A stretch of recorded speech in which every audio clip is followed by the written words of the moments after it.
Gulliver in Lilliput. Gulliver was a doctor on a ship. He was an Englishman. There was a bad storm and the ship hit a rock and broke into two pieces. It was night time. However, Gulliver swam forward and at last reached an island called Lilliput. The people were called Lilliputians.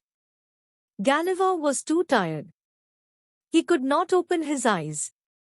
He soon went to sleep. Next morning when he woke up, he could not move. He was held down by some ropes. His long hair was also pinned to the ground. Then something climbed onto his leg and came up to his chin. It was a little man about 15 centimeters high.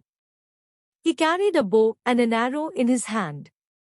Then 40 more little people climbed onto Gulliver's body.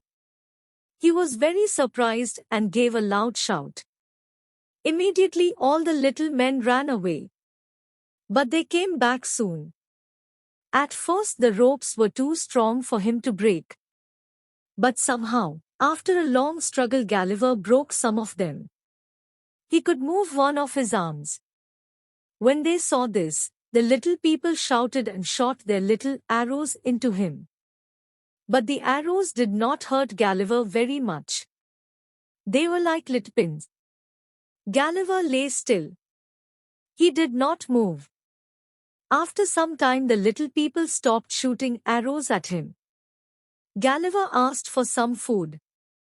Over 100 people brought baskets full of meat and loaves of bread.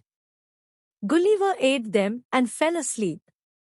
The little men took Gulliver to their king. The king liked Gulliver very much. He told his officers to take Gulliver to the biggest building in the land. No house was big enough for Gulliver to live in, but he was able to creep inside the building and lie down. The beds were too small for Gulliver, so they took hundreds of beds and joined them together. Gulliver lived among the little people for some time. He wanted to go home. Fortunately, one day Gulliver found a boat floating near the seashore. He sailed out to sea in that boat. Later a big ship found him and took him back to England.